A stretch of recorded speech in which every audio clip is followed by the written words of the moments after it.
Assalamualaikum warahmatullahi wabarakatuh. Saya Irma Malia dari Universitas Buana Perjuangan Karawang, Fakultas Keguruan dan Ilmu Pendidikan, jurusan Guru Sekolah Dasar. Nah, di sini saya akan mempresentasikan model pembelajaran yang berjudul Fungsi dan Manfaat Media dalam Pembelajaran di SD.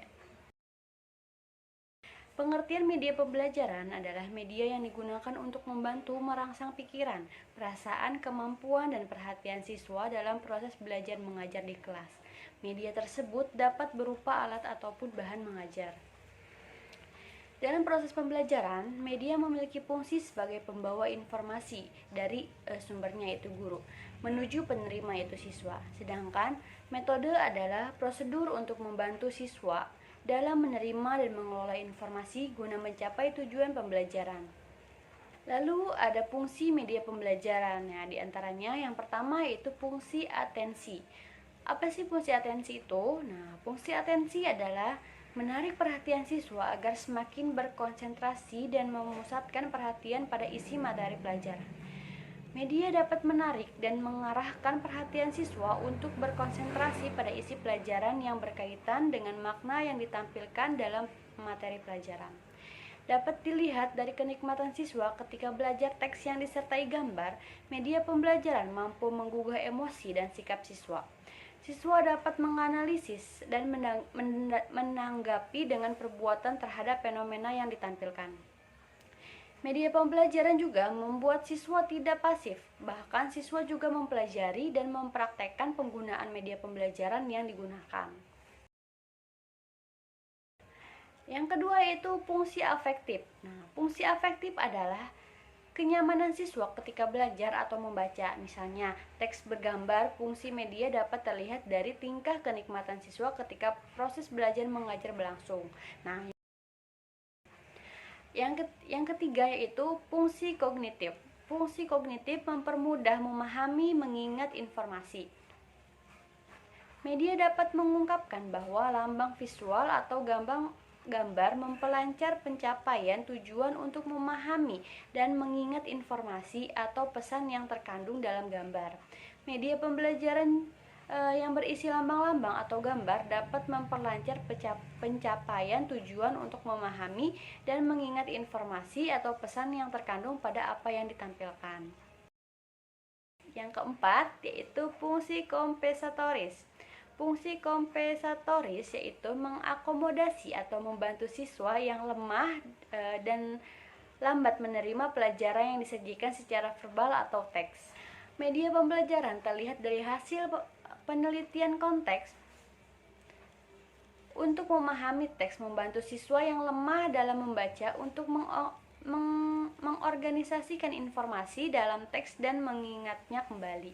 Nah, yang kelima yaitu fungsi fisikomotoris.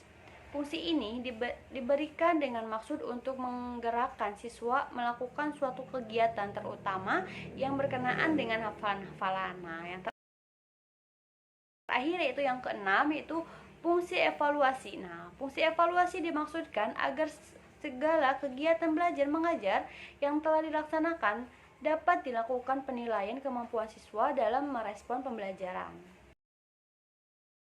Nah, secara umum, manfaat media pembelajaran inilah dapat dikatakan untuk memperlancar interaksi antara guru dengan siswa sehingga kegiatan belajar mengajar lebih optimal, efektif, dan efisien, baik dari segi teoritis maupun praktikum, yang pada akhirnya teraplikasi dalam tindakan.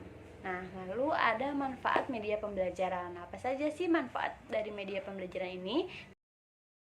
Nah, yang pertama yaitu menyampaikan materi pembelajaran dapat diseragamkan. Nah, dengan bantuan media pembelajaran, menafsirkan yang berbeda antara guru dapat dihindari dan dapat mengurangi terjadinya kesenjangan informasi di antara siswa dimanapun berada.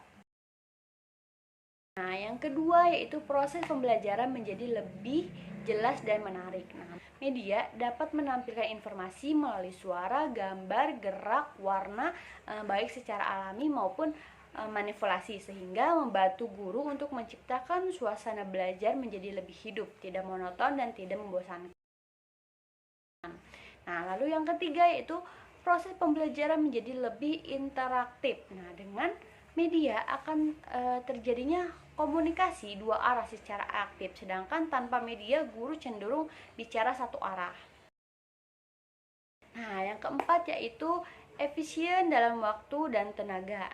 Nah, dengan media tujuan belajar akan lebih mudah tercapai secara maksimal dengan waktu dan tenaga seminimal mungkin.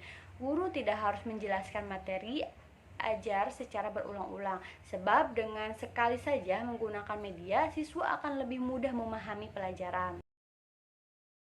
Nah, lalu yang kelima yaitu meningkatkan kualitas hasil belajar siswa. Media pembelajaran dapat membantu siswa menyerap materi belajar lebih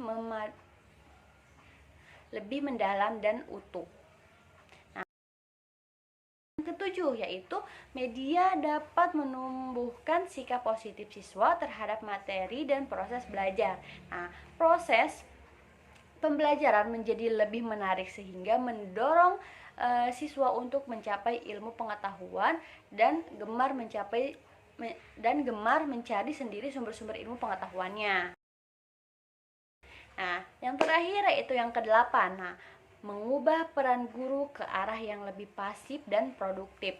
Nah, guru dapat berbagi peran dengan media sehingga banyak memiliki waktu untuk memberi perhatian pada aspek-aspek edukatif lainnya, seperti membantu kesulitan belajar siswa, pembentukan kepribadian, motivasi belajar, dan lain sebagainya. Nah, sekian presentasi dari saya, kurang lebihnya saya mohon maaf. Assalamualaikum warahmatullahi wabarakatuh.